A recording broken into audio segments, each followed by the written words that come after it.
Okay, welcome to another print and play video. This one is the one of the most recent packs I've created for Arkham Horror, the LCG ArkhamCentral fan-based scenarios. So there were some fans that created some stories based on H.P. Lovecraft. H.P. Lovecraft is some weird dude that wrote some for fiction. This is the Dutch copy, but it is, for example, let's take a look. What he wrote. So let's see. This is Randolph Carter that you probably know if you have watched some videos on Arkham Horror LCG. The Symphony of Eric Zahn, The Outsider, The Rats in the Walls, Dexter Ward, The Thing on the Doorstep, The Color Out of Space, and there are some other. Let's see, in the Walls of Eric's, The Visitor from the Darkness, Pigment's Models, Chill, Him, The Avoided House. So it's a collection of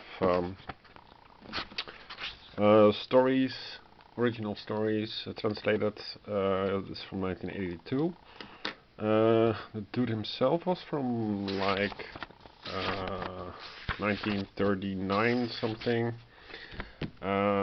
Bit nihilistic, but he wasn't really that great, and I didn't find the stories that cool. However, Fantasy Flight Games learned from the previous card games, adventure games.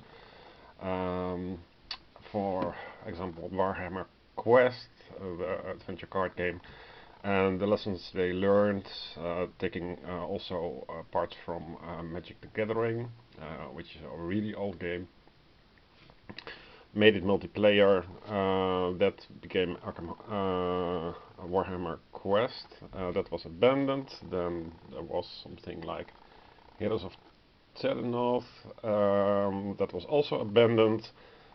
And the latest is Arkham Horror LCG. And the thing why you shouldn't bother with the book, but rather the adventures, is that it is an interactive card game. Now the first I want to showcase is Happy's Funhouse. It's not missing, but it was missing some cards. The setup of or the structure rather of these fan-based packs is that you have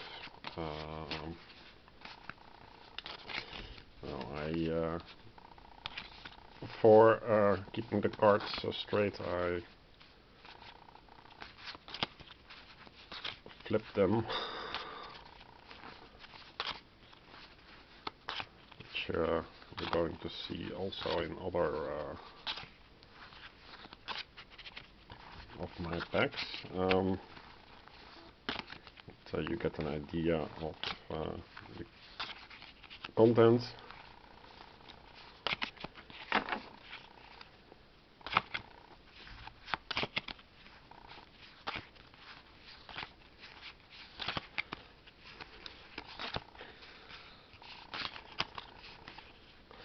So what you have is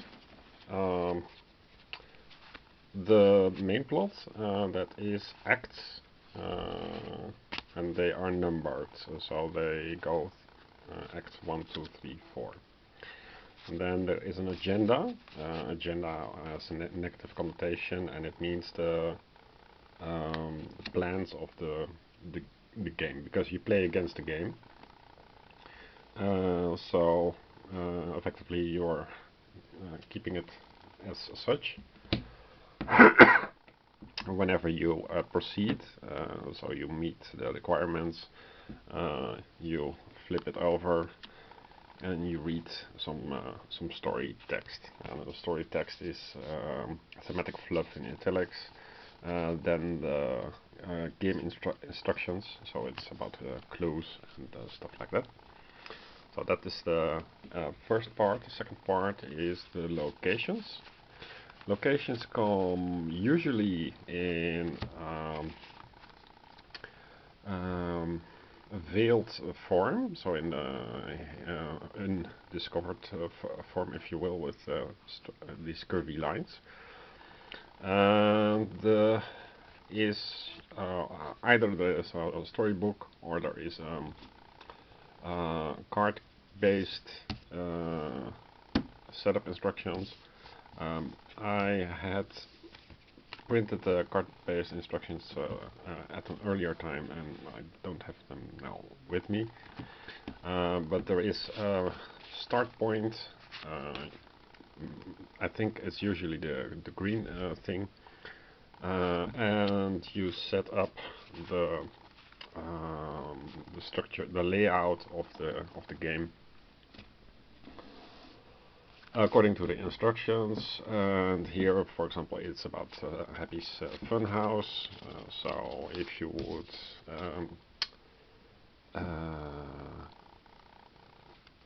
if you would meet the requirements, and you would flip it, read the text, and here is where you can go to. And this is a bad example, of course, but for example, this one, it leads you to either the yellow, the blue T thing, or the green thing, or whatever. So these locations are set up, and you have your meeple or your character, and it visits. It's always on one of these location cards. It walks around and tries to defeat some enemies or meet some challenges. Next is an investigator card that usually is either an NPC or it's an item. So here it is, for example, Happy's mask. So that is the third part. Then is a bunch of enemies. You can see that it is an enemy because it writes an enemy, and you can see what packet is in because of the central icon. And this is the clownish icon for Happy's Funhouse. So a bunch of enemies, and then next up is treacheries. So that is always the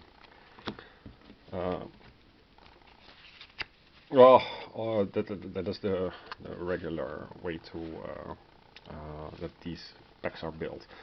And the whole idea stems from Warhammer Quest. That is that specific stories have specific enemy packs, and so instead of a random single-tiered deck, you have thematically tied enemies and challenges. And treacheries, they come in a big pack, as well as the enemies. You usually mix them in with the cards from the base game. You shuffle them, so you can draw either base game challenge or enemy, or a thematic treachery or enemy.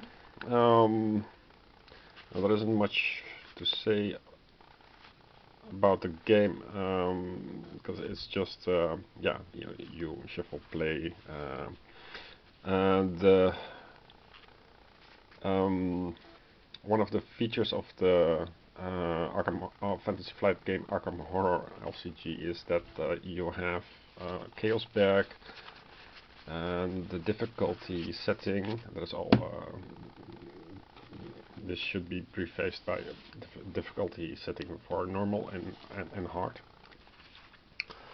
And that difficulty setting is set up such that you really get a challenge because you have to beat a certain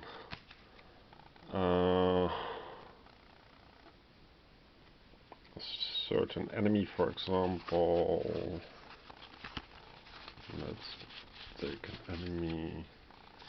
So the enemy has can hit you for 2. It has 3 life. Life is the center part, and you can evade it by a certain value. And you play cards to generate these values. And if you damage it, you put some tokens on it. It can react on certain things. So this is aloof. It spawns on a level 3 location with most clues. So it gives some kind of AI instructions. And after taking damage, Lost Patron disengages with the Investigator and is ready if exhausted. And at the end of the enemy phase, move a clue token from current location to Lost Patron. So there are things that it interacts with. This has different instructions, and this has also a keyword for I don't remember what it was, but so you shuffle him back into the encounter deck, stuff like that. So it interacts with all parts of the game system, the generic game system. So that is Happy's Funhouse. Very simple. You don't need to print a book. It's just a few cards for the setup. Small pack, easy to do. I recommend you have it professionally printed, or you buy an expensive printer. That's worth your money. And yeah, I hope you liked it. Bye.